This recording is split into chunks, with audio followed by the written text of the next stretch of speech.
काम करो ऐसा कि पहचान बन जाए, हर कदम ऐसा चलो कि निशान बन जाए। यहाँ ज़िंदगी तो हर कोई काट लेता है, लेकिन ज़िंदगी जियो इस कदर की मिसाल बन जाए। हेलो दोस्तों, स्वागत है आपके अपने YouTube channel breath coaching classes की शानदार से प्लेटफॉर्म पर। उम्मीद होगी कि आप लोग स्वस्थ होंगे, मस्त होंगे और अपनी पढ़ाई में ज़बरदस्त होंगे, व्यस्त भी होंगे। तो आप लोग आज क्लास 9th का जो पढ़ा रहे थे लेक्चर नंबर 1 उस दिन कंप्लीट हो गया था। आज लेक्चर नंबर 2 में लाए हैं आपके दूरी और विस्थापन। लेक्चर नंबर 1 में हमने कंप्लीट कर लिया था मोशन यानी गति एवं विरामावस्था। इसके बाद आपका अदिश राशि, सदिश राशि, स्केलर क्वांटिटीज़, वेक्टर क्वांटिटीज़, हमने इतना पिछले लेक्चर में कंप्लीट कर लिया था। वहाँ तक आपको उम्मीद होगी कि आप लोग पढ़ लिए होंगे। तो आज लेक्चर नंबर 2 में आपके लिए लाए हैं दूरी और विस्थापन। केवल 2 टॉपिक आपके लिए लाए हैं, दूरी और विस्थापन, ताकि छोटा वीडियो में आप लोग ज़्यादा चीज़ें विस्तृत रूप से जान पाएँ कम ही टॉपिक पर। तो समय को ज़ाया न करते हुए अपने टॉपिक पर आते हैं। तो हम दूरी पढ़ेंगे आज, दूरी और विस्थापन। दूरी सबसे पहले हमारा सेगमेंट आता है। तो दूरी में देखिए क्या है हमारा। दूरी किसी गतिमान वस्तु है जो तय की गई मार्ग की जो लंबाई होती है वही हमारी क्या कहलाती है, दूरी। मार्ग की जो लंबाई होती है, जैसे यहाँ से यहाँ तक गए तो इसके बीच की जो लंबाई होती है वही आप क्या कहलाती है, दूरी कहलाती है। यानी किसी गतिमान वस्तु द्वारा तय की गई मार्ग की लंबाई दूरी कहलाती है। तो दूरी से संबंधित महत्वपूर्ण बिंदु क्या होते हैं। तो दूरी से संबंधित महत्वपूर्ण देखिए निम्न है कि दूरी को अंग्रेजी में क्या कहते हैं, डिस्टेंस कहते हैं। दूरी को अंग्रेजी में डिस्टेंस कहते हैं। फिर दूरी को एक स्मॉल यस से प्रदर्शित करते हैं, स्मॉल यस से प्रदर्शित करते हैं। तो दूरी एक क्या है, अदिश राशि। देखिए इसमें क्या होता है, इसमें दिशा का ज्ञान नहीं होता, इसमें बल्कि परिमाण की आवश्यकता होती है। इसमें दिशा की आवश्यकता नहीं होती, इस कारण ये क्या है, अदिश राशि है। दूरी सदैव क्या होती है, धनात्मक होती है, अर्थात ऋणात्मक व शून्य नहीं होगी। दूरी का मात्रा क्या होता है, मीटर होता है। और दूरी का अगर मैं बड़े मात्रा की बात करूँ तो क्या होता है, किलोमीटर होता है। तो आपको यहाँ तक देखिए क्लियर होगा। दूरी आपने पढ़ा क्या कि किसी गतिमान वस्तु द्वारा तय की गई मार्ग की लंबाई जो होती है वही आपकी दूरी कहलाती है। दूरी से संबंधित महत्वपूर्ण बिंदु आपने जाना कि दूरी को अंग्रेजी में क्या कहते हैं, डिस्टेंस कहते हैं।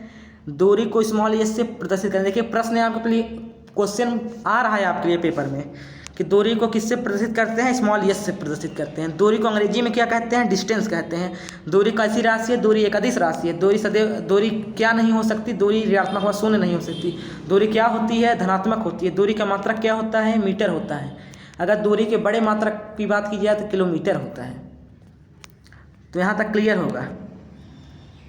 आ जाइए हम अपने विस्थापन वाले पा जाए। विस्थापन का टॉपिक थोड़ा लंबा है। तो विस्थापन क्या है, विस्थापन है देखिए 2 बिंदुओं के बीच की दूरी क्या कहलाती है, विस्थापन कहलाती है। 2 बिंदुओं के बीच की दूरी विस्थापन। अब बिंदु जैसे ये यहाँ पे ऐसे कोई है, कोई ऐसे इतनी दूरी से रास्ते यहाँ तक पहुँचा, तो इसका विस्थापन क्या होगा, इसका विस्थापन जो इसकी न्यूनतम दूरी है, इससे कम से कम दूरी जो है, इसे डायरेक्ट जो है शॉर्टकट जिसे कहते हैं, यहाँ तक इसके यहाँ से यहाँ तक ए बी सी से ए सी की जो पॉइंट है इसका क्या है, ये आपका विस्थापन है। यानी 2 बिंदुओं के बीच की न्यूनतम दूरी क्या कहलाती है, विस्थापन कहलाती है। एक बिंदु यहाँ पर है, एक बिंदु यहाँ खत्म हो रहा है, इसके बीच की दूरी। फिर देखिए अथवा का एक और परिभाषा है, किसी निश्चित दिशा में गतिमान वस्तु की अंतिम स्थिति और प्रारंभिक स्थिति के बीच के अंतर को ही क्या कहते हैं, विस्थापन। अर्थात देखिए ऐसे आप कह सकते हैं x2 - x1। तो किसी निश्चित दिशा में गतिमान वस्तु की अंतिम एवं प्रारंभिक स्थिति के बीच के अंतर को ही विस्थापन कहते हैं। अंतिम आप केवल फाइनल और इनिशियल पोजीशन ध्यान दीजिए, फाइनल इनिशियल यानी x2 - x1। अंतिम में से प्रारंभिक घटा दीजिए, आपका विस्थापन आ जाएगा। उसी को हम क्या कहते हैं, विस्थापन कहते हैं। देखिए विस्थापन से भी संबंधित महत्वपूर्ण बिंदु हैं। विस्थापन से संबंधित महत्वपूर्ण बिंदु देखिए सबसे पहले आपका आता है विस्थापन को अंग्रेजी में क्या कहते हैं, डिस्प्लेसमेंट। क्या कहते हैं, डिस्प्लेसमेंट। विस्थापन को अंग्रेजी में डिस्प्लेसमेंट कहते हैं। विस्थापन एक कैसी राशि है, सदिश राशि है। विस्थापन एक सदिश राशि है। विस्थापन का मान निकालने के लिए क्या होना चाहिए, दिशा का ज्ञान होना चाहिए। अगर दिशा का ज्ञान है तो सदिश है, सदिश है तो दिशा का ज्ञान है, दिशा है तो सदिश का ज्ञान है, अर्थात दोनों चीज़ बराबर हैं। यानी विस्थापन अंग्रेजी में क्या कहते हैं, डिस्प्लेसमेंट। क्या कहते हैं, डिस्प्लेसमेंट। ध्यान सुनिए, डिस्प्लेसमेंट, इसको स्मॉल डी से प्रदर्शित करते हैं। फिर आगे विस्थापन क्या है, सदिश राशि है। विस्थापन का मान निकालने के लिए क्या चाहिए? दिशा का ज्ञान होना चाहिए। विस्थापन धनात्मक भी होता है, ऋणात्मक भी होता है एवं शून्य भी हो जाता है, जैसी कंडीशन होगी। अब किस प्रकार कंडीशन होगी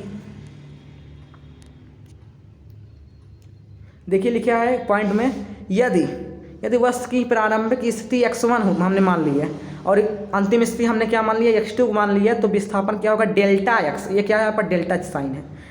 डेल्टा x इक्वल क्या होगा? x2 minus x1। Important point क्या है? ये फार्मूला है, इसको क्या कहते हैं? इंपॉर्टेंट फार्मूला है ये आपका विस्थापन का। इंपॉर्टेंट पॉइंट्स क्या है?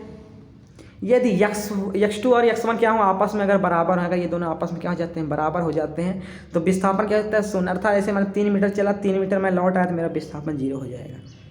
फिर देखिए आगे, अगर x2 से बड़ा x1 है तो क्या हो जाएगा?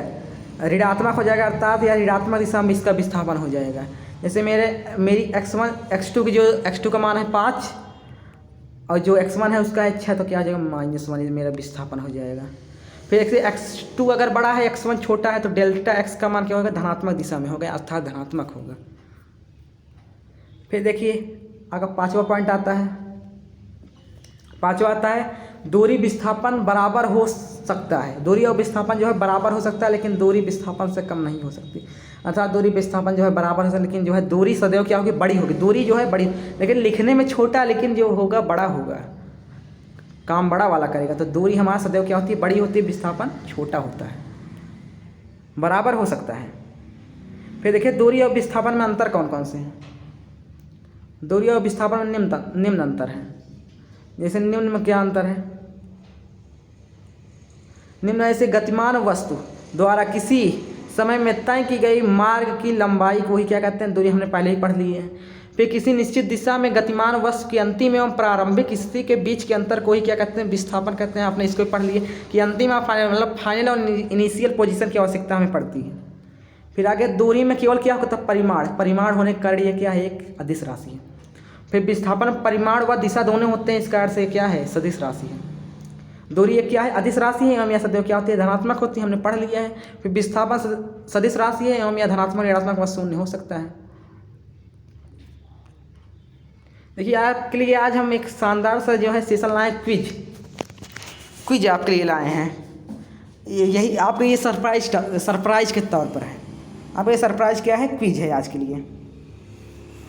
क्विज देखिए, क्विज करने से हमें क्या पता चलेगा कि हमने अभी तक जो पढ़ा क्या हमें समझ में आया, क्या क्या हमें समझ में आया उसमें से। तो अपने आप की तुलना करना है। तो देखिए दूरी क्या नहीं हो सकती, आप लोग पढ़ लेंगे। दूरी क्या नहीं हो सकती है? दूरी क्या नहीं हो सकती है? ऑप्शन नंबर ए धनात्मक, बी ऋणात्मक, शून्य, बी और सी दोनों। कमेंट सेक्शन भर दीजिए, लगा दीजिए, बताइए क्या होगा।